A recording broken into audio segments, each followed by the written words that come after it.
සාදු සාදු සාදු. නමෝ බුද්ධාය. හැම දිනාටම තෙරුවන් සරණයි. වැඩ සිටින අපගේ පින්වත් ස්වාමීන් වහන්සේගෙන් අවසර, ශ්‍රද්ධාවන්ත පින්වත්නි, මේ වන විට අප සාකච්ඡා කරමින් සිටින්නේ සත්‍තිස් බෝධිපාක්ෂික ධර්මයන්ට අයත් ධර්මයන්හි සතර සතිපට්ඨානෙහි කායානුපස්සනා කොටස. කායානුපස්සනාවට අදාළ භාවනා 14ක් බුදු දේශනාවේ භාග්‍යවත් බුදුරජාණන් වහන්සේ දේශනා කොට වදාළා. එතකොට එහිදී අපි ඔබට මතක ඇති ආනාපාන සතිය ගැන අපේ ස්වාමීන් වහන්සේ විස්තර කළා. ඒ වගේම ඉරියාපතය, සති සම්පජාන්‍ය ගැන හරි ලස්සනට අපි ස්වාමීන් වහන්සේ ගියවර වැඩසටහනේදී සති සම්පජාන්‍ය කියන කරුණ, සතිය සහ සම්පජාන්‍ය කියන කාරණාවෙන්ගේ වෙනස්කම් හරිම ලස්සනට අපේ ස්වාමීන් වහන්සේ විස්තර විභාග වශයෙන් අපහට කියලා දුන්නා. ඒතර අද තිබෙන්නේ පින්වත්නි අපිට මීළඟට කායානුපස්සනාවටයි භාවනාවන්නේ මීළඟ එක. ඒ තමයි ඔබ අපි කවුරුත් දන්න, හැබැයි ගොඩාක් අය පුරුදු කරන්න සමහර ටිකක් මැලිකමක් දක්වන එක් භාවනාවක් ගැන. හැබැයි මේ භාවනාව ජීවිතයට අතිශයින්ම වැදගත් එකක්. ඒ තමයි පිළිකුල් භාවනාව, නැත්නම් අසුභ භාවනාව කියලා කියනවා. ඒතර මේ අසුභ භාවනාව සම්බන්ධයෙන් තමයි අද අප සාකච්ඡා කරන්න බලාපොරොත්තු වෙන්නේ. අද ප්‍රඥා ප්‍රාසාද සදහම් දේශනාව සඳහා දායකත්වයේ දරන්නේ නොම්බර 43 පහළ ගම්මැද්ද නුවරපාර කෙන්ගල්ල යන ලිපිනේ පදිංචි WP උපසීලි මණිකේ මහත්මිය සහ HM ගුණසේකර මහතා ඇතුළු පවුලේ දූදරු පිරිසගේ දායකත්වයෙන් යුක්තව තමයි අද මේ පින්කම සිදු කරනු ලබන්නේ. ඉතින් මේ සඳහා අද මේ ධර්ම සාකච්ඡාවට අපට මේ ධර්ම විග්‍රහයන් කරන්නට වැඩම වදාළ පින්වත් ස්වාමීන් වහන්සේව අපි ප්‍රථමයෙන්ම নমස්කාර පූර්වක පිළිගමු. පින්වත් ස්වාමීන් වහන්සේ, අපි ඔබ වහන්සේගෙන් ඉස්සරලාම අපි ඔබ වහන්සේ ඊ타ත්ම ගෞරවයෙන් ආදරයෙන් යුක්තව පිළිගන්නවා. අවසරයි ස්වාමීන් වහන්සේ. නමෝ බුද්ධාය. තෙරුවන් සරණයි. පින්වත් ස්වාමීන් වහන්සේ පිළිගන්න ගමන් අපි ස්වාමීන් වහන්සේටම මුලින්ම යොමු වෙන්න කැමතියි. ස්වාමීන් වහන්සේ, දැන් මේ වන විට අපි භාවනාවන් කීපයක් සාකච්ඡා කරමින් ආවා. ඒතර අද තියෙන්නේ ස්වාමීන් වහන්සේ පිළිකුල් භාවනාව නැත්නම් අසුභ භාවනාව කියන භාවනා කොටස. ඒතර මේ අසුභ භාවනාව කියන එක නැත්නම් මේ පිළිකුල් භාවනාව කොහොමද මේ කායානුපස්සනාවත් එක්ක සහසම්බන්ධ වෙන්නේ? කුමක්ද ශාස්ත්‍රඥ වහන්සේ මේ පිළිකුල් භාවනාවෙන් දේශනා කොට වදාළේ? ස්වාමීනි අවසරයි. නමෝ බුද්ධාය. හැම දිනාටම තිරුවන් සරණයි. දැන් අපි මේ සදහම් වැඩසටහනේදී කායानुපස්සනාවට අදාළ කරුණු තමයි ඉගෙන ගන්න මේ කාලය තුල. විශේෂයෙන්ම අපි පැහැදිලි කරගත්තා මේ සතිපට්ඨානය කියලා කියන්නේ කුමක්ද? ඒ වගේම සතිපට්ඨානෙහි අරමුණ කුමක්ද? සතිපට්ඨාන ධර්මයන් පුරුදු කිරීම පිණිස ශ්‍රාවකෙක් තමන්ගේ ජීවිතය පුහුණු කරන්න ඕන කොහොමද කියන එක සම්බන්ධයෙන්. දැන් ගොඩක් දෙනෙක් කල්පනා කරන, ගොඩක් දෙනෙක් කැමති මේ සතිපට්ඨාන ධර්මය පුරුදු කරන්න. හැබැයි බුදුරජාණන් වහන්සේ ඒ සඳහා උවමනා කරන සුදුසුකම් කිහිපයකුත් දේශනා කර බව අපි කතා වුණා. ඒකට තව කාරණාවක් මම එකතු කරන්න කැමති මුලින්ම. එක් අවස්ථාවක එක භික්ෂුන් වහන්සේ නමක් පැමිණෙනවා භාග්‍යතුන් වහන්සේ මුණ ගැහෙන්න. ඒ පැමිණිලා භාග්‍යතුන් වහන්සේගෙන් විමසනවා, ස්වාමීනි මට කෙටියෙන් ධර්මයක් කියන්න, මම මේ ධර්මය පුරුදු කරගෙන අරහත්ත්වයේ පිණිස එහෙම නැත්නම් නිවන පිණිස උත්සාහ කරන්නම් කියලා. ඒ වෙලාවේදී දැන් බුදුරජාණන් වහන්සේගේ ස්වභාවයක් තියෙනවානේ. භාග්‍යතුන් වහන්සේ යම් කෙනෙක් තමන් වහන්සේ ඉස්සරහට පැමිණුණාම ඒ පැමිණිච්ච කෙනාගේ හිතේ ස්වභාවය බලලානේ ධර්මය කියන්නේ. ඉතින් මේ ස්වාමීන් වහන්සේට එකපාරම සතිපට්ඨානය ගැන හෝ දහම් කරනවක් කිව්වේ නැහැ. ටිකක් මේ කියන්නේ යම් කාරණාවක් නිවැරදි කර ගැනීම පිණිස වමනා කරන දැඩි අවවාදයක් ලබා දෙනවා. ඒතකොට බුදුරජාණන් වහන්සේ දේශනා කරනවා මෙහිම තස්මාතිහ බික්ඛු, ඒ නිසා ඔබ කැමතිනම් භික්ෂුව මේ ධර්මය අවබෝධ කරගන්න ආදිමේව විසෝදෙහි කුසලේසු ධම්මේසු. මුලින්ම පිරිසිදු කරන්න කුසල් දහම් වල පිරිසිදු බව ඇති කරගන්න. ආදිමේව විසෝදෙහි කුසලේසු ධම්මේසු. ඊළඟට භාග්‍යතුන් වහන්සේ දේශනා කරනවා කාය දුච්චරිතං පහය කාය සුචරිතං භාවේසි. කාය දුස්චරිතේ බැහැර කරලා කාය සුචරිතේ වඩන්න. කාය සුචරිතේ පුරුදු කරගන්න. ඊළඟට වචී දුස්චරිතං පහය වචී සුචරිතං භාවේසි. වචී දුස්චරිතය බැහැර කරලා වචී සුචරිතේ වඩන්න. ඊළඟට මනෝ දුස්චරිතං පහය මනෝ සුචරිතං භාවේසි. මනෝ දුස්චරිතේ බැහැර කරලා මනෝ සුචරිතේ වඩන්න. එතකොට දැන් ඒකෙන් අපිට පැහැදිලි බුදුරජාණන් වහන්සේ එක එල්ලේම එක වතාවටම මේ දහම් කාරණාව ප්‍රකාශ කරන්නේ නැහැ. ඒ කියන්නේ එක සැරෙන්න මේ අවශ්‍ය කාරණාව පෙන්ලා දෙන්නේ නැහැ. ඒකට උවමනා කරන සුදුසුකමක් පෙන්නනවා. ඒ සුදුසුකම සකස් කරගත්තු කෙනාට සතිපට්ඨාන ධර්මය ගැන භාග්‍යතුන් වහන්සේ පැහැදිලි කරනවා. දැන් අපි ගත්තාම සාමාන්‍යයෙන් ලෝකයේ තියෙනවනේ කාය දුස්චරිතය කියලා දෙයක්. ඒතර කාය දුස්චරිතයේ මිනිස්සු තුළ හටගන්නේ මේ ඒ කියන්නේ යම් කෙනෙකුට කාය දුස්චරිතේ පවතින සිහිය නැති නිසා. සිහිය තියෙන කෙනා කාය දුස්චරිතේ විපාකයේ දන්න කෙනා කාය දුස්චරිතය හඳුනන කෙනා කාය දුස්චරිතය බැහැර කරනවා. කාය දුස්චරිතය බැහැර කළා කාය සුචරිතය වඩනවා. ඒ කියන්නේ ප්‍රාණඝාතය, සොරකම, ඊට පස්සේ කාමීත්‍යාචාරය, මත්පැන් මත්ද්‍රව්‍ය භාවිතය සහ කයින් කරන තවත් අකුසල ධර්මයන්. ඊට පස්සේ මනෝ දුස්චරිතය බැහැර කරනවා, වචී දුස්චරිතය බැහැර කරනවා සිහියෙන් නුවණින් ඉන්න කෙනෙක් නම්. ඉතින් මේ භික්ෂුවට මොනවා හරි ඒ සම්බන්ධව මොනවා හරි අඩුපාඩුවක් තියෙනවා ඇති. ඉතින් ඒ නිසා භාග්‍යතුන් වහන්සේ ඒක ඉස්සෙල්ලාම පෙන්වලා දෙනවා. මේ කාය දුස්චරිතය බැහැර කරලා ඉන්න. වචී දුස්චරිතයක් තියෙනවා නම් ඒක බැහැර කරන්න. මනෝ දුස්චරිතයක් තියෙනවා නම් ඒක බැහැර කරන්න. ඒක බැහැර කරලා ඉවර වෙලා ඊට පස්සේ සීලං නිස්සාය සීලේ පතිට්ඨාය චත්තාරෝ සතිපට්ඨානේ භාවේයාසි. සීලං නිස්සාය සීලය අසුරු කරගන්න. සීලේ පතිට්ඨාය සීලේ පිහිටන්න. ඒ කරුණ තුල පිහිටලා සීලය තුල පිහිටලා ඊට පස්සේ සතර සතිපට්ඨානෙ වඩන්න. සතර සතිපට්ඨානෙ පුරුදු කරන්න කිව්වා. එතකොට දැන් අපි සාමාන්‍ය ලෝකේ මිනිස්සේ කොයිතරම් කැමති වුණත් සතිපට්ඨානෙ වඩන්න ඒ කෙනාගේ මනෝ දුස්චරිතය පෙරට එනවනම් ඊළඟට මනෝ දුස්චරිතය නිසා ඒ කෙනාගේ හිත කාය දුස්චරිතය හෝ වචී දුස්චරිතය හෝ මනෝ දුස්චරිතය හෝ මේ ත්‍රිවිධ දුස්චරිතයන්ගෙන් ජීවිතය කිලුට වෙලා නම් ඒ කෙනාට සතිපට්ඨාන ධර්මයේ පිණිස උවමනා කරන අභ්‍යන්තරික කුසලතාවය නැහැ. එතකොට යා කොයිතරම් උත්සාහ කරලා සිහිය පිටවන්න ඕනේ කියලා අර අපි කලින් කතා කරපු සාමාන්‍යයෙන් කතා කරන මේ රටාවකට යනවා මිසක් එතකොට ජීවිතයේ අවබෝධ වෙන ආකාරයට කෙලෙස් ප්‍රහාණය වෙන කෙලෙස් දුරු වෙන සංසිඳන ආකාරයට මේ උවමනා කරන කුසලතාවයක් ජීවිතේ උපදින්නේ නැහැ. ඉතින් ඒ නිසා භාග්‍යතුන් වහන්සේ පැහැදිලිව දේශනා කරනවා මේ සීලය අසුරු කරගෙන මේක කරන්න තියෙන්නේ. සීලය තුල පිහිටලයි මේක කරන්න තියෙන්නේ. ඉතින් ඒක සීලය බැහැර කරලා යම් කෙනෙක් සතිපට්ඨාන ගැන කතා කරුවොත් ඒක කරන්න බැරි දෙයක්. ඒ වගේම කාය වචී මනෝ දුස්චරිතයෙන් යුක්තව ඉඳගෙන මේ ආනාපාන සතිය වේවා ඊට පස්සේ එහෙම නැත්නම් ධාතු මනසිකාරය හරි එහෙම නැත්නම් අසුභය හරි මොකක් හරි සති සම්පජානෙ වේවා මේ භාවනාව පුරුදු කරන්න උත්සාහ කරාට එයාට උමනා කරන අර පිහිටන්න ඕනේ ෆවුන්ඩේෂන් එක පදනම නැත්තම් පදනමක් නැත්තම් එයාට මේ එතන පැවැත්මක් නැහැ ඒ කුසල ධර්මයේ. ඒක එයාට ඒ කියන්නේ తాවකාලිකව යම් පහසුවක් සැලසලා දීලා ටික කාලෙකින් ඒක එයාගෙන් ඈත් වෙලා යනවා.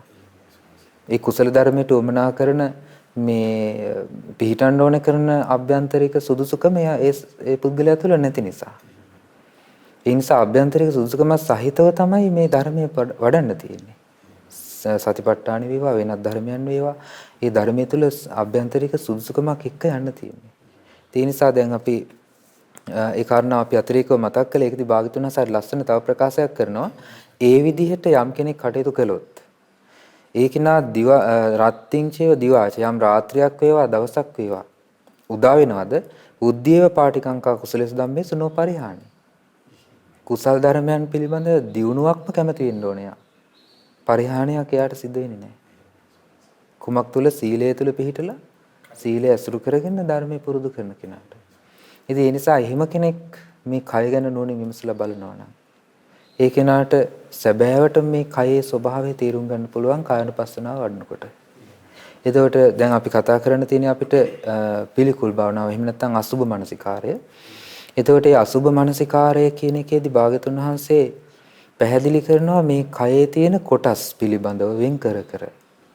මේ කයේ තියෙන සාමාන්‍යයෙන් භෞතිකව අපිට දකින්න ලැබෙන කායික කොටස්.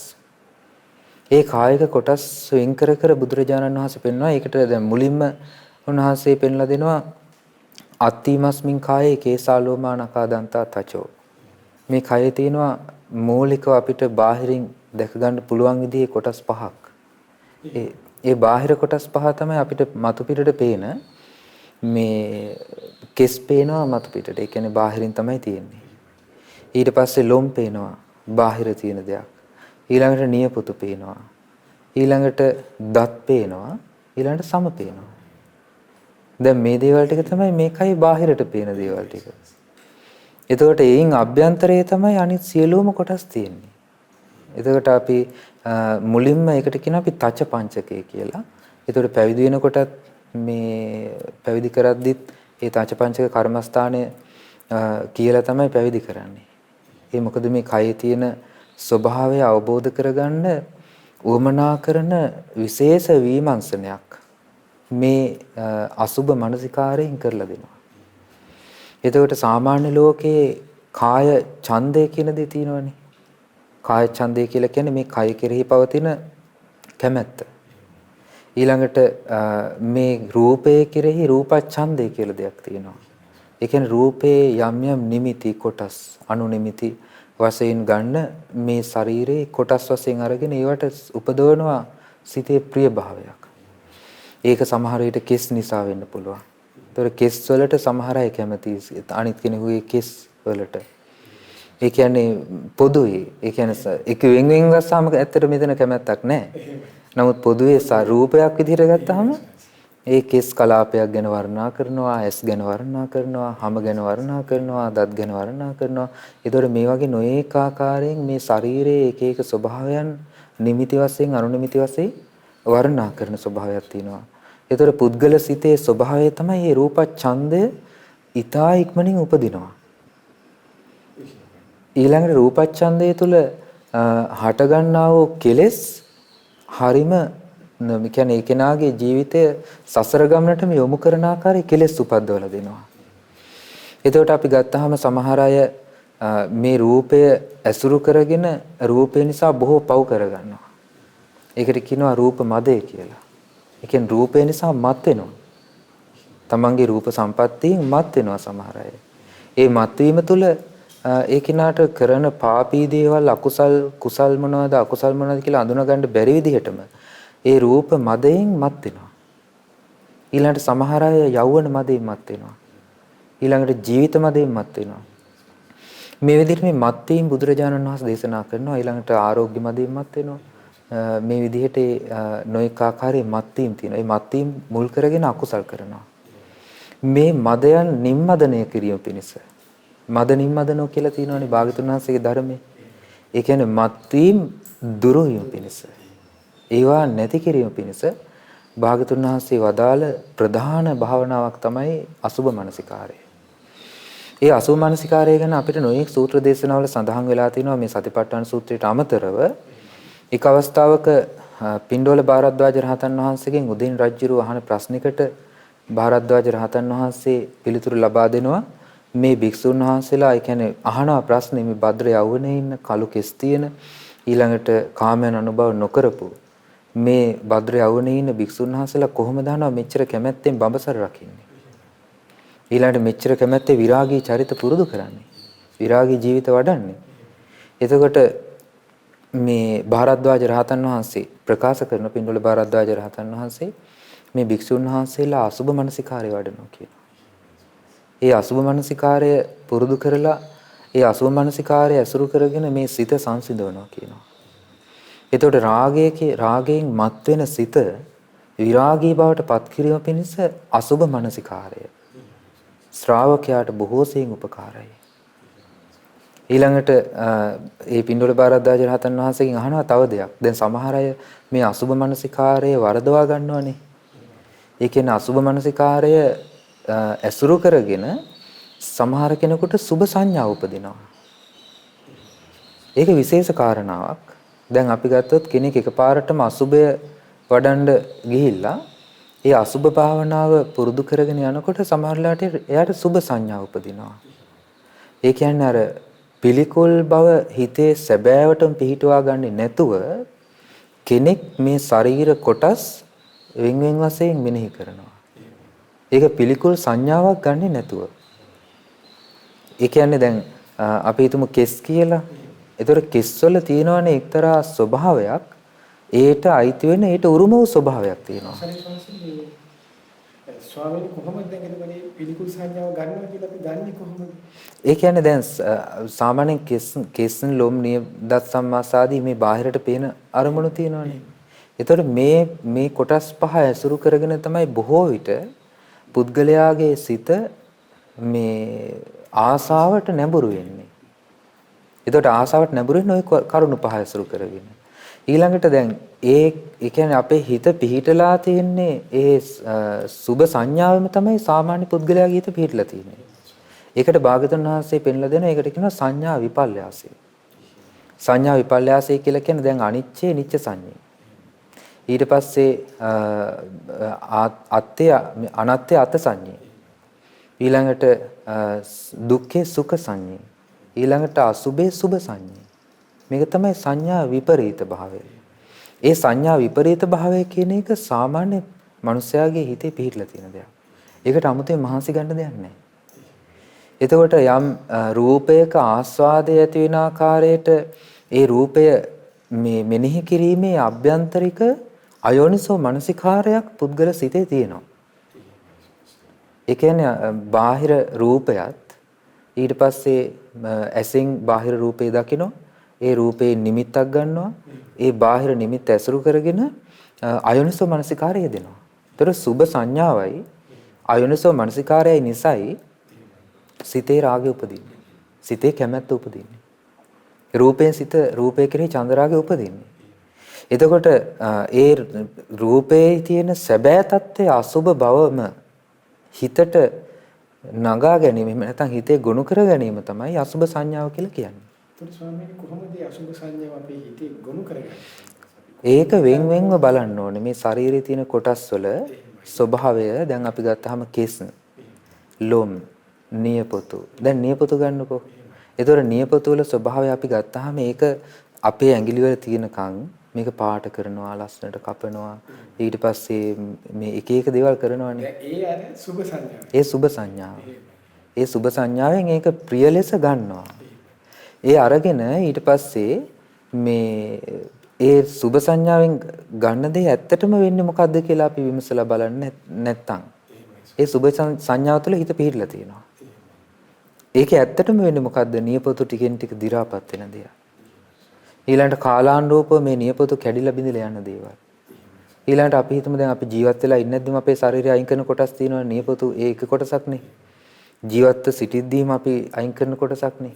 ඒතකොට නියපොතු කැබැල්ලක් අපි අයින් කරලා කොහේ හරි අපි දැක්කොත් මේසයක් උඩ තියෙනවා. ඕක ඔබට පිළිකුල්ද නැත්නම් අප්‍රියද නැත්නම් හරිය සතුටින් එක වැළඳ ගන්නවද? ඒක පිළිකුල්නේ. එතකොට ඒකේ සැබෑ తත්වය තමයි අන්නේ මතුවෙන්නේ. ඒකේ සැබෑ తත්වය තමයි පිළිකුල් නිසා ඒක අප්‍රසන්න දෙයක්. ප්‍රතික්ෂේප කරනවා. නමුත් ඒක ගොනුවක් විදිහට ශරීරයේ තියෙද්දි එහෙම නැත්නම් මේ ශරීරයට එකතු වෙලා තියෙද්දි අපි ඒක ප්‍රිය ලෙස පිළිගන්නවා. ඒ ප්‍රිය ලෙස පිළිගැනීම සංඥා විපරීත භාවය. සංඥා විපල්යාසය ඊළඟට ඒ තියෙන කොටස පිළිකුල් වශයෙන් පිළිගැනීම සංඥාව නිවැරදි බව. ඒක තමයි මේ කොටස වෙන් වෙලා තියෙනකොට අපිට දැනෙන දේ. දැන් කෙස් ටිකක් අපි හිතමු කෙස් ගහක් කන කෑමේක තිබුණොත්. එතකොට අපිට පිළිකුලක් දැනෙන්නේ කැමැත්තක්ද දැනෙන්නේ? කොයිතරම් ප්‍රිය කෙනෙක්ගේ කෙස් ගහක් වුණත් බත් එක කන එක තිබුණොත් අපිට ඒක දැනෙන්නේ පිළිකුලක් නේ. එතකොට ඒක තමයි ඔන්න ඇත්තටම ඒකේ ස්වභාවය. එතකොට අපි ඒක මෙනෙහි කරන්නේ නැතුව ඊළඟට අපි ගත්තොත් කෙල පිටක් පාර යනකොට කෙල මේ ගොඩක් තියෙනවා පාර මැද. බුලත් කියලා හරි නැත්නම් නිකන් ගහපු සෙම කාරලා දාපු එකක්. එතකොට ඒක දිහා බලනකොට මොකද්ද උපදින සිතුවිල්ල? ඒක දකින්නකොට අපිට පිළිකුල් සහගත හැඟීමක් ඇති වෙනවා. ඊළඟට අපි සැරව පිරිචි තුවාලයක් දැක්කොත් සැරව පිරෙන තුවාලයක් කාගේ හරි කකුලක වණ වෙලා තියෙනවා. මේකෙන් සැරව වැක්කිරෙනවා. එතකොට අපිට දැනෙන්නේ ඒක පිළිකුලක්. ඊළඟට කාගේ හරි මේ කට දෙපැත්තෙන් කෙල වැක්කිරෙනවා. එතකොට අපිට දැනෙන්නේ පිළිකුලක්. පොඩි ළමයින්ගේ නහයකින් සොටු ගලනකොට අපිට ඒක දැක්කහම පිළිකුලක් දාසාවක් දැනෙන්නේ. ඒ පොඩි ළමයා කොච්චර ප්‍රියමනාප වුණත් එතන දැනෙන්නේ නැත්තරම පිළිකුලක්. ඊට පස්සේ අසුචි කොටක් දැක්කොත් ඒක පිළිකුලක් දැනෙන්නේ. එතකොට අපි ඒ වෙන්වෙන් වශයෙන් දකිනකොට පිළිකුල් සහගත හැඟීම උපදිනවා. මේක ගුණයක් විදිහට ඒක පද්ධතියක් විදිහට දකිද්දී අන්න එතන තියෙනවා ඒ තුල උපදින චන්දරාගයක්. අන්නේ චන්දරාගයේ දුර වෙන ක්‍රමයට අපි වෙන් කරමින් මේ ශාරීරික කොටස් බලනවා. ඒක තමයි බුදුරජාණන් වහන්සේ අසුභ භාවනාවේ අසුභ සංඥාව ගන්න ඕනේ කියලා කිව්වේ ඒකයි. අසුභ සංඥාව ගන්න එහෙමයි. එතකොට කොටස් කර කර තමයි ගන්න තියෙන්නේ. වෙන් කර මේ ශරීරයේ කෙස් වල ඇත්ත ස්වභාවය මොකද්ද? මේ ශරීරයේ ලොම් වල සැබෑ තත්ත්වය මොකද්ද? නියපොතු වල සැබෑ තත්ත්වය මොකද්ද? ඊළඟට දත් වල සැබෑ තත්ත්වය මොකද්ද? ඊළඟට සමේ සැබෑ තත්ත්වය කුමක්ද? එතකොට මෙහිම වෙන් කර මේ ශරීරයේ කොටස් වල එකිනෙක බලනවා විමස. එතකොට භාගතුන් වහන්සේ දේශනා කරනවා මේක තියෙන තැන් අනුවත් පිළිකුල්. ඒක විශේෂ කාරණා මේක තියෙන තැන් අනුව පිළිකුල්. ඒ කියන්නේ දැන් අපි ගත්තාම කෙස් කියන දේ හිස් මුදුනේ තියෙනවා. එතකොට ඒ තියෙන තැන අපි මේ වෙන් කරලා බැලුවොත් ඇත්තටම කෙස් කියලා කියන්නේ ස්වභාවයෙන්ම පිළිකුල් සහගත දෙයක්. මොකද මේ කෙස්වල අපි හොදන නිසා, පිරිසිදු කරන නිසා, පවිත්‍ර කරන නිසා, එක සුවඳ ಜಾති ගල්වන නිසා තමයි ඒක පිරිසිදුව තියෙන්නේ. එහෙම නැත්නම් කුණු වෙලා, කැරලි ගහිලා, ඊළඟට ගඳ ගහන පිළිකුල් සහගත ස්වභාවයක් තියෙන්නේ. ඉතින් ඒ ස්වභාවය තියෙන තැන් අනුවත් ස්වභාවය අනුවත් පිළිකුල්. එළන් නියපොතුත් එහෙමයි. ඒතර අපි ඒක ලස්සනට පාට කරනවා සමහර අය. ඒක නොයේ දේවල් කරනවානේ. ඊළඟට විටමින් ಜಾති ගන්නවා, විටමින් ಜಾති බොනවා නියපොතු හරියන්න. ඒතර මේ වගේ දේවල් කර මේ ශරීරයේ මේ කොටස් අපි එක විදිහට අපිට අපි නිර්මාණය කරගන්නවා, හදා ගන්නවා ලස්සනට. අපිට ඕන විදිහට පවත්වන්න ආත්ම සංඥාවනේ. ඒ ආත්ම සංඥාවෙන් ගන්නකොට, නිත්‍ය සංඥාවෙන් ගන්නකොට, සුභ සංඥාවෙන් ගන්නකොට ඒක තමයි ඇත්ත. එයාට පේන්නේ ඒක ඇත්තක් කියලා. ඒක තියෙනවා ඒ විදිහටම පවතිනවා කියන හැඟීමෙන්. එතකොට ඒ විදිහේ සංඥාවකින් පුරුදු කරද්දී, ඒ විදිහේ සංඥාවක් ගනිද්දී මේ ශරීරය ගැන චන්දරාගයක් උපදිනවා මිසක් චන්දරාගය දුරු වෙන්නේ නැහැ. ඒ නිසා අපි මේ පිළිකුල් සහගත දේ පිළිකුල් බවම මෙනෙහි කරමින් හොඳට ඉස්සෙල්ලාම අසුබ සංඥාව පිහිටුවා ගන්න ඕනේ. මේ ශරීරයේ කොටස් කරලා වෙන් කරලා බෙදලා බලලා අසුබ සංඥාව පිහිටුවා ගන්න ඕනේ. දැන් ස්වාමීනි අවසර අපි දැකලා තියෙන සමහර අය ඒ ක්‍රමේ වැරදිද නැත්නම් හරිද ඒක හොඳ දෙයක්ද කොහොමද ස්වාංශ දැනගන්න ඕනේ? දැන් සමහරලාට අපි පොඩි ෆොටෝ එකක් තියන් ඉන්නවා බඩවැලේ නැත්නම් හදවතේ අක්මාවේ ඊට පස්සේ ඒ වගේ දේවල් අපි එක්ක බිත්තියේ ගහ ගන්නවා. ඒ වගේ දේවල් අපි දැකලා දැන් සමහරු කියනවා නෑ මේකට මහමු සොහනටම යන්න ඕනේ කියනවා. ඒක සටහන ගන්න ඕනේ කියනවා. ඒක අල්ලලා බලන්න ඕනේ කියනවා. ඔය වගේ දේවල් කියනවා. ස්වාමීනි ඒ කොහොමද ඒක සත්‍ය දෙයක්ද ඒක හොඳයිද කොහොමද එහෙම? නෑ ගොඩාක් වෙලාවට මෙහිමයි. දැන් අතීතයේ අපි ගත්තොත් බුද්ධ කාලේ මිනි වලට මිනි එම්බාම් කරේ නැහැනේ. එතකොට මිනියක් එම්බාම් කරේ නැහැ. මිනිය ගෙනිහිල්ලා අමුසොහනක දැම්මහම ඉතින් ඒක සත්තු කාලයන විදිහ භික්ෂුන් වහන්සේලා අමුසොහනට ගිහිල්ලා බැලුවා. නමුත් අපිට වර්තමානයේ ඒ වගේ දෙයක් කරන්න පසුබිමක් නැහැනේ. ඒ නිසා ඉස්සෙල්ලම අපි ශරීරයේ තියෙන ස්වභාවයන් අපිට අඳුන ගන්න ඇත්තට මේ ගිහිල්ලා දැන් අපි මැරිචි මලකුණක් කපන එක බැලුවොත් ඊළඟට රූප සටහනක් බැලුවොත් ඊළඟට මේ මොනවා හරි ඒ විදිහේ සංඥාවක් ගන්න උවමනා කරන දෙයක් අපි ගත්තොත් තමයි අපිට ඒක ඇත්තටම මේ හිතට පහසුවක් ඒක. ඒ කියන්නේ අපි දැන් ඔය දැකලා තියෙනවා සමහර අවස්ථාවලදී ආරණ්‍යවාසී භික්ෂුන් වහන්සේලා අපි පවා ඉස්සර ගිහිල්ලා තියෙනවා මිනි කපනවා බලන්න. ඉතින් ඒවා දැක්කහම ඒකේ තියෙන අර මේ ඒ ගඳත් එක්ක ඊළඟට ඒකේ තියෙන පිළිකුල ඕජාව වැగిරෙන ස්වභාවය දැක්කහම ඒ ඇති වෙන එපා වීම සෑහෙන කාලයක් යනකම් අදටත් අපිට මේ මතකේ තියෙනවා ඒක. ඒ ගැන කල්පනා කරනකොට ඒක නිතැතිම මතක් වෙලා එනවා. සංඥාව ගන්න එක වරදක් නෙමෙයි. නමුත් ඒක දෘෂ්ටියක් විදිහට ගැනීම නොකළ යුතුයි. ඒ කියන්නේ සමහර අය කියනෝනේ අනිවාර්යයෙන්ම මේක මිනිහක් මේ බලන්න ඕනේ අර මිතුමයි කියලා. එතකොට මේ විදිහේ සංඥාවක් ගන්නවට වඩා අපි අර සාමාන්‍ය අපිට තියෙන පරිසරය අනුව අපි ඒකට මධ්‍යස්තව යමක් කරන එක තමයි හොඳ දේ. ඉතින් අපි ගත්තොත් දැන් පින්තූරයක් අපිට වීඩියෝ එකකින් හරි ඊළඟට නැත්නම් ෆොටෝ එකකින් හරි ඒ විදිහේ සංඥාවක් ගන්න ඕනේ ඇත්තටම. ඉතින් ඒක අරගෙන අපි ඊට පස්සේ ඒකත් එක්ක අපේ හිත ඒ තියෙන ස්වභාවය මෙනෙහි කරන්න හිත පුරුදු කරගන්න ඕනේ. ඉතින් ඒක මේ අර උපකාරයක් නිමිත්තක් බවට පත් වෙනවා. මොකද අපි නැත්තම් දැකලා තියෙන්නේ පුළුවන් තරම් අපි මේ කයේ තියෙන සුබ සංඥා ඇති වෙන විදිහටනේ ඔක්කොම මවා පෙන්වන්නේ. බොරුවට රඟපාන ලෝකවල. ඉතින් ඒ නිසා මේ ඔක්කොම හැම දෙයක්ම මේ මිනිස්යාගේ හිත වසඟයට ගන්න තියෙන දෙයක් මිසක් මිනිස්යාගේ හිත විරාගී බවට පත් කිරීමට ඒක උපකාර වෙන්නේ නැහැ. ඒ නිසා යෝගාවචරයේ කිම නැත්නම් ධර්මය අවබෝධ කරගන්න කැමති කෙනෙක් ඒ තමන්ට අවශ්‍ය ධර්මානුකූල නිමිත්තක් ගත යුතුයි භාවනා අරමුණක් විදිහට. ඒක ඉතින් ඒ අමසොහනට ගිහිල්ලා කරන්න වටපිටාවක් වර්තමානයේ නැහැ. මේ ඒ වගේම අපිට තියෙන අවස්ථාවක් අපි ක්‍රමානුකූලව අපිට ලබා ගන්න පුළුවන් නම් ඒක උපකාරයක් බවට පත් වෙන නිමිත්තක්. එහෙමයි ස්වාමීනි අවසරයි ඊළඟට මේ දැන් ඔය අසුභ භාවනාව කියපුවම ගොඩක් අය කියනවා තරුණ අයට කරන්න හොඳ නැහැ. ඊට පස්සේ කියනවා ගෙවල් දොරවල් වල කරන්න හොඳ නැහැ. ඊට පස්සේ ඔයා කඩා කප්පල් වෙනවා, පවුල් වෙනසෙනවා. ඔය වගේ දේවල් කියනවා. ඒක ස්වාමීන් වහන්සේලාට විතරයි තියෙන්නේ කියනවා. ඔය වගේ මතිමතාන්තර තියෙන. ඒ කියන්නේ ස්වාමීන් ජීවිතයකට ඇත්තටම අවශ්‍යම භාවනාවක් දසුභ භාවනාව කියන්නේ නැත්තම් කාලයක් කරනවා ටික කාලයක් එහෙම ඉන්නවා නැත්තම් එහෙම අවශ්‍යම නැද්ද ඇත්තටම ස්වාමීන් කොහොමද?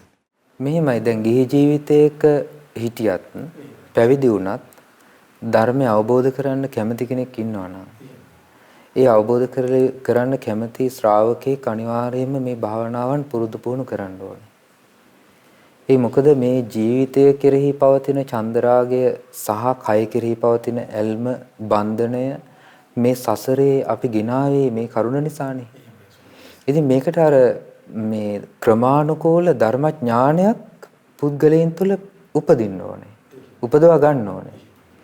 ඒ කියන්නේ දැන් එකපාරටම කෙනෙක් සමහරලාවට අසුබය කරන්න ගියොත් අර මේ භික්ෂුන් වහන්සේලා පිරිසකට වෙච්ච දේ තමයි වෙන්නේ. එහෙමයි. අපි එහෙම අවසරයි ස්වාමීනි එහෙම එක්කුත් අහලා තියෙනවා ඊට අර මොකද්ද කඩුවක් අරගෙන වෙල්ල මෙහෙම කපාගෙන ඔක්කොම සාසලා මරලා දැම්ම කියලා එහෙම කතාවක්. දැන් ওই පරාජිකාපත්‍යයක් පනවන්නේ භාගතුන් වහන්සේ මනුස්ස විග්‍රහ පරාජිකාව කියලා. ඒ කියන්නේ එදින කලලේ පිහිටිය දවසේ පටන් අවසන් හුස්ම පොත් දක්වා ජීවත් වෙන ප්‍රාණි මිනිස්සෙක් දැන හෝ ඝාතනය කිරීම හෝ අනුබල දීම හෝ පරාජිකාපත්‍යයක් කියලා භික්ෂුන් වහන්සේලාට. එතකොට ඒකෙදි භාගතුන් වහන්සේක පණවන්න හේතු වෙච්ච කාරණාව තමයි ඔය අසුභ භාවනාව සම්බන්ධ සිද්ධියක්. ඒතකොට භාගතුන් වහන්සේ දේශනා කරනවා මහණෙනි අසුභ මනසිකාරයේ වඩන්න. ඒ අසුභ මනසිකාරයේ බොහෝ උපකාරයි. ඒ නිසා බොහෝ කොට බහුල කොට අසුභ මනසිකාරය වඩන්න කියලා දේශනා කරනවා. ඒ දේශනා කළ භාගතුන් වහන්සේ මාස 3ක් සමාධි සුවයෙන් වැඩ සිටීම පිණිස වනාන්තරයට වඩිනවා. ඉතින් ඒ අතරේදී භික්ෂුන් වහන්සේලා අසුභ මනසිකාරය වඩනවා සුභ සංඥාව ඉඳගෙන. දැන් අර මං කියේ සුභ සංඥාවේ ගුණයක් විදිහට හිතනවා. වෙන් කරලා අසුභ වශයෙන් බලලා හිත මෙනෙහි කරන්නේ නැහැ. ඇත්තටම තියෙන පිළිකුල් ස්වභාවය මෙනෙහි කරන්නේ නැතුව තියෙන මේ අර ඒ කියන්නේ එක පද්ධතියක් විදිහට අරගෙන එහි තියෙන අසුභ මෙනෙහි කරන්න උත්සාහ කරනවා. ඉතින් එහෙම මෙනෙහි කරනකොට අවසානයේදී ඇති වෙන්නේ අප්‍රසන්න බවක්. අවබෝධයක් නෙමෙයි. එතකොට මේ කය නිකන් අප්පිරියයි. පිළිකුල්. පිළිකුල කියන්නේ එතන අර අවබෝධයත් එක්ක ඇති වෙන පිළිකුල් බවක් නෙමෙයි තියෙන්නේ. ඒ කියන්නේ අවබෝධය කියන්නේ අපි මේ අසුභය මේ මෙනෙහි කරලා ඇති කරගත්තු ඥානයක් උපදින්න එපා. ඒ කියන්නේ අසුභය පිළිබඳ මේක අසුභ වශයෙන්ම තියෙනවා මේ විදිහමයි කියන එක සම්බන්ධයෙන් ඔහුට තියෙන ඥානයක්. ඒක අසුභ මනසිකාරය තුළ උපදින අවබෝධය. ඉතින් එතකොට තමයි මේ කය යථාර්ථය පැහැදිලි වෙන්නේ. නමුත් අර ස්වාමීන් වහන්සේලාට එහෙම උපන්නේ නැහැ. මේක එපා වුණා. අප්පිරිය වුණා. ඒතර කණ්ඩත් බෑ, දානවල ගන්නත් බෑ. ඊට පස්සේ තමන්ගේ කය දිහා දකිනකොට ඇති වෙන්නේ අප්පිරියාවක්. ඒ අප්‍රසන්න බවත් එක්ක මේ ස්වාමීන් වහන්සේලාට ජීවත් වෙන එක පවා එපා වුණා. ඒ එපා වෙලා ඊට පස්සේ එතන හිටිය පැවිදි වෙලා භික්ෂුවක්. ඒ භික්ෂුව කලින් කරේ මේ රැකියාව විදිහට මිනිස්සුන්ගේ හිස ගසා දාන එක. ඒ කියන්නේ ඉස්සර කියන්නේ ගහලෙක් කියලා. එතකොට මේ අලුගෝසෙක් විදිහට හිටපු කෙනෙක් තමයි පැවිදිලා හිටියේ. ඉතින් මේ බව දන්නවා භික්ෂුන් වහන්සේලා ළඟට ගිහිලා කඩුවක් දීලා කිව්වා අපිට මේ කය මහා අපිරියයි. මේ කය නම් අපිට එපා කියලා මේ හිස ගසා දාන්න කිව්වා. ඉතින් අර භික්ෂුවත් මේ හිස ගසා දැම්මා. ඉතින් ඒ ගැන හිතන්නේ නැතුව මොකද ඒගොල්ලෝ භික්ෂුන් වහන්සේලාගේ ඉල්ලීමනේ. ඒ ඉල්ලීම නිසා හිස ගසා දැම්මා එන භික්ෂුවගේ. ඊට පස්සේ අවසානයේදී කඩුව හොදන්න ගඟට බහැලා කඩුව හොදනකොට මේ භික්ෂුවට සිහිය උපන්න මම මේ මොකද්ද කළේ කියලා. ඒ වෙලාවේ මාරපාක්ෂික දෙවි කෙනෙක් මේ ඒ ගඟෙන් මතුවෙලා කිව්වා නෑ ඔබ ඔය කරපු දේ හරි. ඔක ඔය විදිහටම කරගෙන යන්න කියලා. ඊට පස්සේ භාගතුන් වහන්සේ මාස 3කින් පැමිණෙනකොට වැඩම කරනකොට භික්ෂුන් වහන්සේලා හිට ප්‍රමාණයෙන් භාගයක්වත් නැහැ අඩුයි. ඊට පස්සේ බුදුරජාණන් වහන්සේ ඇහුවා ඇයි මේ භික්ෂුන් කෝ කියලා. ඒ වෙලාවේදී මේ භික්ෂුන් වහන්සේලා කිව්වා මෙහෙම සිද්ධියක් වුණා කියලා. ඉතින් භාගතුන් වහන්සේ ඒ කාරණා මුල් කරගෙන තමයි මේ පරාජිකාපත්තිය පැනෙන්නේ. ඉතින් අර ඒකෙදී භාගතුන් වහන්සේ දේශනා කරන මහණෙනි සුබ සංඥාවෙන් ඉඳන් අසුබ මානසිකාරය වඩන්න එපා කියලා. අන්න එතනයි වරද්දවා ගන්න තැන. මේක ගුණයක් විදිහට අරගෙන සුබයි කියන හැඟීමක් තියෙනවා. හිත අභ්‍යන්තරේ බැසගත්තොත්. එතකොට ඒක නැති වෙන්න මේක කොටස් කර කර බලන්න ඕනේ. ඒකට උපමාව බුදුරජාණන් වහන්සේ වදාළනේ. ඒ උපමාව තමයි මේ දෙපැත්ත කට බැඳපු මල්ලක දාලා තිනවා මෑහැට, වීයට, ඊළඟට මුං ඇට, කව්පි, කඩල මේ වගේ ධාන්‍ය වර්ග. මේ ධාන්‍ය වර්ග එක මල්ලක දාලා දෙපැත්ත කට බැඳලා තියෙන්නේ. ඊට පස්සේ මේ නුවණැති ඇස් ඇති මිනිස්සෙක් මේ මල්ලේ කට ලෙහෙලා අර ධාන්‍ය බල බල වෙන් කරනවා. ඉමේ සාලි, ඉමේ වීහි, ඉමේ මුග්ගා, ඉමේ තිලා, ඉමේ තණ්ඩුලා, මේ තියෙන හාල්, මේ තියෙන වී, මේ තියෙන මුං ඇට, මේ තියෙන කඩල, කව්පි මෑ කියලා මේව වෙන් කරනවා. ඒතොර චක්කුමා පුරිසෝ ඇස් ඇති පුරුෂයෙක් තමයි ඒක කරන්නේ. එහෙනම් මේකට අපිට තියෙන්න ඕනේ මේ අසුභ මනසිකාරය වඩන්න අසුභ වශයෙන් මේ ජීවිතය හඳුනා ගන්න ප්‍රඥාව නම් වූ ඇසක් තියෙන්න ඕනේ. ඒ ප්‍රඥායසෙන් නුවණින් විමර්ශනයෙන් තමයි මේ කයේ තියෙන අසුභ කොටස් වෙන් කර කර බලන්නේ. එහෙමයි ස්වාමීනි.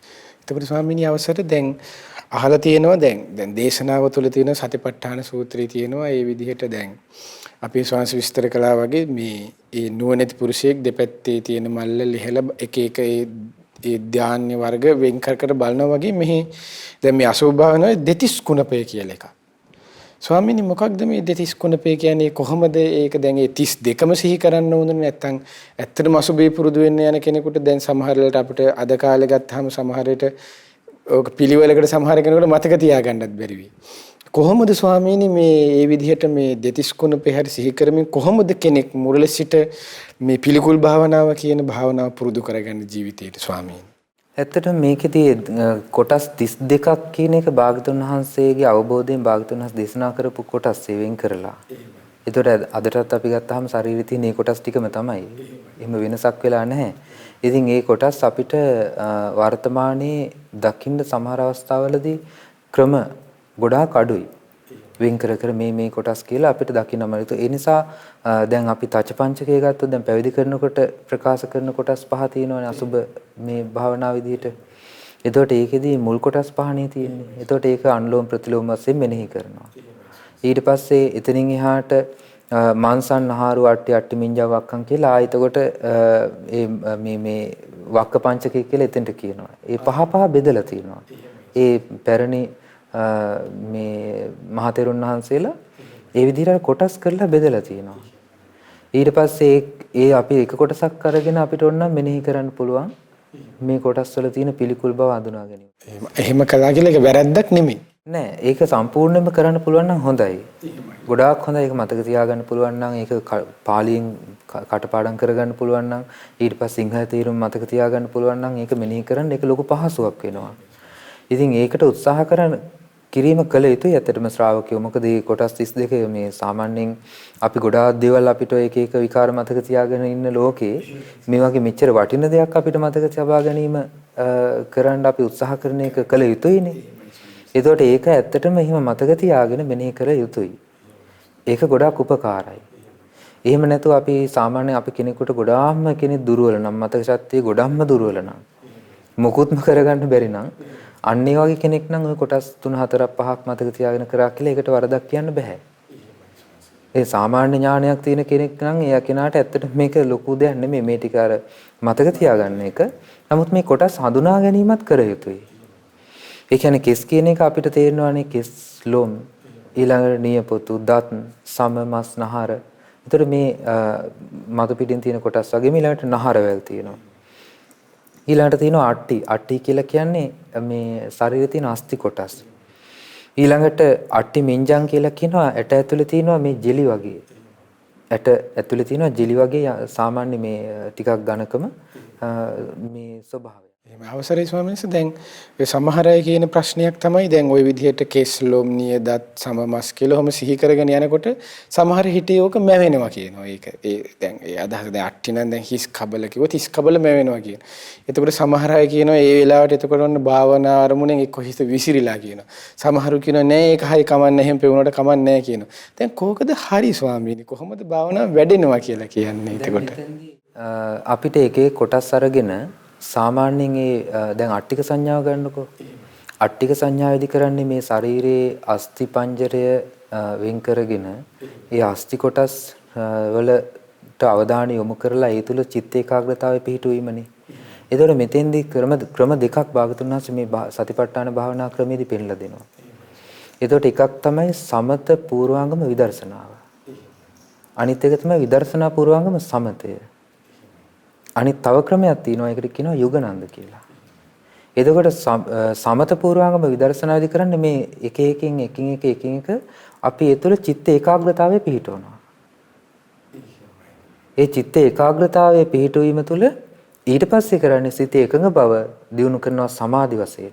ධාන වශයෙන් දියුණු කරන. ඒ කියන්නේ ප්‍රථම ධානය, ද්විතිය ධානය, තෘතිය ධානය. ඉතින් ඒකෙදි පහසුම භාවනාවක් තමයි අට්ටික සංඥාව. එතකොට අපි බලන ඒ කොටස ශරීරයේ කොටස අපි මෙනෙහි කරලා ඒ තුළ චිත්ත ඒකාග්‍රතාවය පිහිටවනවා. එතකොට ඒ විදිහට සමාධිය දියුණු කරන්න පුළුවන්. ඊට පස්සේ සමාධිය තුළ තියෙන පංච උපාදානස්කන්ධ විදර්ශනා කරන්න පුළුවන්. එතකොට ඒකෙන් කරන්නේ සමාධිය පූර්වාංගම විදර්ශනාව වැඩෙන එකක්.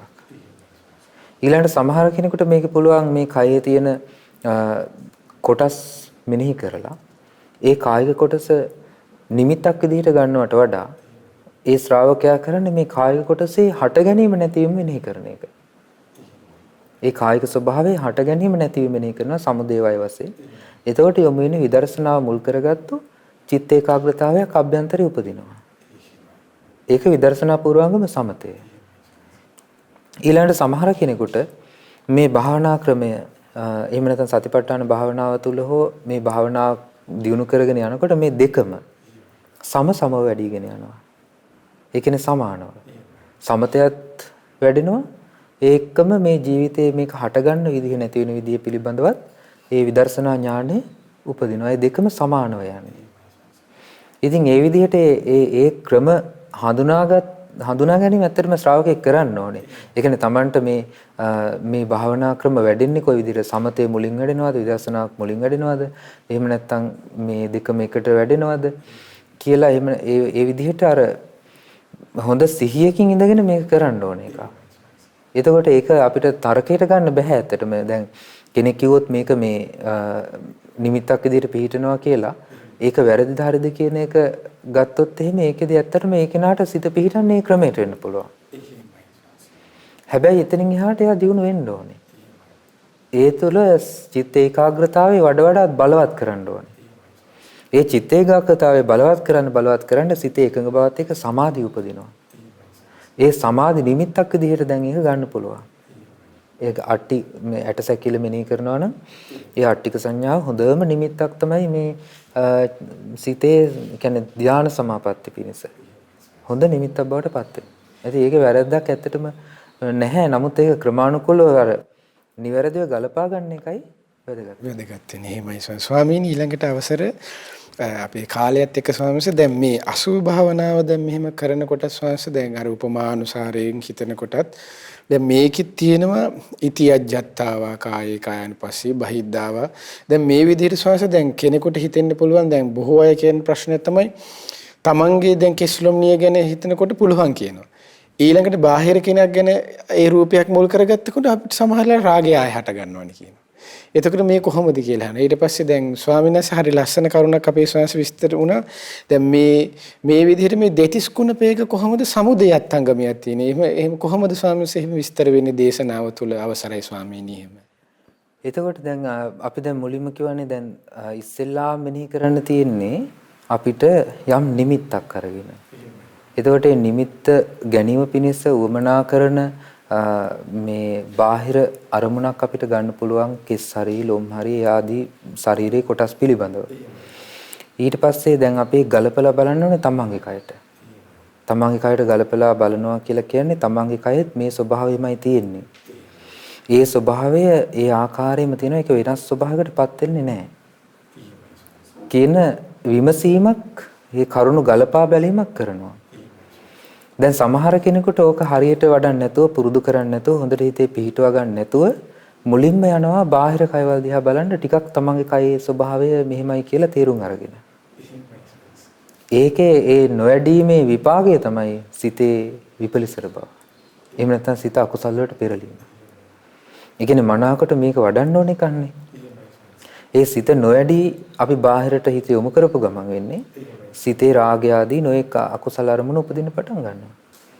මොකද එක්ක දැන් සමහර කෙනෙක් හිතනවා මෙහෙම. ඒ කියන්නේ දැන් හිත බැඳිලා යන ප්‍රබලම නිමිත්තක් අරමුණක් කෙනෙකුට හිතේ තියෙනවා කියමුකෝ. එතකොට ඒ කෙනා එකපාරට මතක් වෙන්නේ අසුබ මෙනෙහි කරන්න ගියත් ඒ කෙනාගේ රූපය. එතකොට ඒ කියන්නේ තමන්ගේ කය ගැන මෙනෙහි කරලා එයා පිළිකුල් කියලා හිතන්න ඉස්සෙල්ලම පටන් ගන්න තමයි වැඩිම ප්‍රිය කරන කෙනාගේ රූපය. එහෙම කරන්න යන්න බෑ. එහෙම කරොත් එතන උපදින්නේ රාගය. මොකද අර අපි ප්‍රිය කරන වඩාත් ඇලුම් කරන රූපේ අපිට ඒක නැති කරගන්න ඕනේ කියලා හිතාගෙන අපි ඒ කෙරෙහි හිත යොමු කරනවා පිළිකුල වඩන්න. එහෙම වෙච්ච ගමන් වෙන්නේ අර හිතේ තියෙන බලවත් බොහෝ කාලයක් තිස්සේ පුරුදු වෙලා හිත ඔද්දල් වෙලා තියෙන මේ අරමුණ තුල හිත බැස ගන්නවා. ඒ නිසා මුලින්ම Tamanට අසුබයට කැමති කෙනා ඉස්සෙල්ලාම බලන්න ඕනේ නිමිත්තක් අරගන්න. ඒ කියන්නේ අසුබ නිමිත්තක් ගන්න. ඒ අසුබ නිමිත්ත නිවැරදිව පිහිටවා ගන්නවා හිතේ. ඊට පස්සේ ඒක ගලපලා බලනවා තමන්ගේ කයට. තමන්ගේ ජීවිතයට ගලපලා බලමින් හොඳට තමන්ගේ කයේ ඇත්ත ස්වභාවය හොඳට ප්‍රකට වෙනකන් ඒක මෙනෙහි කරන්න ඕනේ. ඒක හොඳටම වඩන්න ඕනේ තමන්ගේ ජීවිතය තුළ. ඉස්සෙල්ලා තමන්ගේ. එතකොට තමන්ගේ කයේ මේ ස්වභාවය තියෙනවා කියලා ඒ පිළිකුල් ස්වභාවය හොඳට මෙනෙහි කරනවා. වඩාත් මෙනෙහි කරන එක භාවිතා බහුලී කතා කියලා කියනවා. ඊට පස්සේ තමන් ප්‍රිය කරන අරමුණු වලට හිත යොමු කරන්න ඕනේ නැහැ. නැත්නම් තමන්ගේ හිත වඩාත්ම ආසාව ඉපදිලා තියෙන අරමුණු තියෙනවා නම් ඒවට යොමු කරන්නේ නැතුව සාමාන්‍යයෙන් තමන්ට මේ වෙන කෙනෙක්ගේ කයක් මෙනෙහි කරලා වෙන කෙනෙකුගේ ස්වභාවය මෙනෙහි කරලා ඊට පස්සේ ගලපලා බලන්න ඕනේ. මේක තමන්ගෙත් මේ වගේ අනිත් කෙනෙකුගෙත් මේ විදිහමයි කියලා ඒ ගලපා බැලීම කරන්න ඕනේ. ඉතින් මේක අර හදිස්සියෙන් කරන්න ගියොත් තමයි හැම භාවනාවකටම මේ කිව්වා වගේ හදිස්සි වුණොත් තමයි ඔය ප්‍රශ්න උපදින්නේ ඔක්කොම ගැටලු උපදින්නේ. මේක ක්‍රමානුකූලව කාලයක් තිස්සේ හිත පුරුදු කරලා හිත වඩලා එන කරුණක් මේ. ඒ කියන්නේ උපදවාගත යුතු අවබෝධයක් මේක. ඒක මේ එකපාරට මේ මාසෙන් දෙකකින් මාසයක් සතියක් කරලා කෙනෙක් කල්පනා කළොත් එහෙම මම දැන් සතිපට්ඨානෙ වැඩුවා දැන් මට බාහිර කයත් බලන්න පුළුවන් කියලා. ඔන්න ඊට පස්සේ අර ඇත්ත ස්වභාවය සිතේ පිහිටන එක අතහැරිලා එයාගේ හිත මේ අර රාගේ නැත්තම් අකුසල අරමුණට වැටෙනවා. ඉතින් ඒ කියන්නේ දැන් අපි සාමාන්‍ය මේ සංසාරේ පුරුදු වෙලා තින්නේ අසුබය වඩලා නෙමෙයිනේ. ඒ අසුබය වැඩිම කියන දේ අපිට අලුත් දෙයක් නේ. සුබ සංඥානේ අපේ සසරේ පුරුද්ද. ඒතර සසර පුරුද්දට අපි වැටෙන එක ලේසියෙන්ම වෙනවනේ. ඒක අපි තේරුම් ගන්න ඕනේ. ඊළඟට සමහර කෙනෙකුට මේ කියන්නේ සමහර අය අපිට හම්බෙලා තියෙනවා මුණ ගැහිලා තියෙනවා. ඒ අයට ප්‍රകൃතියෙන්ම ඒ කියන්නේ උප්පත්තියෙම සමහර කෙනෙකුට මේ කයේ ස්වභාවය ප්‍රකට වෙනවා. ඊළඟට මේ කයේ ස්වභාවය හොඳට තේරෙනවා මේ උප්පත්තියෙන් මේක පිනක්. ඒක පුණ්‍ය විපාකයක්. ඒ සමහර කෙනෙකුට මේ අසුබේ වඩන්න ගියාම එහෙම නැත්නම් කායනුපස්සනා භාවනාවන් පුරුදු කරන්න ගියාම හිතට උපදින්නේ පුළුවන් තරම් අකුසල්මයි. ඉතින් ඒකත් එයාගේ උරුමයක්. සසරේ කාට හරි ඒ කියන්නේ සිතේ රාගය උපද්දවන ආකාරයේ හැසිරීම එයාගේ ජීවිතය තුළ සංසාරේ තිබිලා තියෙනවා. ඒවා විපාක නිසා තමන් අසුබේ හෝ එහෙම නැත්නම් මේ කය තීරුම් ගන්න මහන්සි ගන්නකොට ඒකට වමනා කරන බාධා ටික ඔක්කොම තමන්ට මෙන්න පටන් ගන්නවා. ඉතින් මේ ඔක්කොම විඳ දරාගෙන ඒ ඔක්කොගෙම බේරිලා ඉවසීමෙන් සහ හොඳ බලවත් සිහියකින් යායුතු ගමනක් තමයි මේ භාවනා ක්‍රමවල තියෙන්නේ. එහෙමයි සස් එහෙමයි.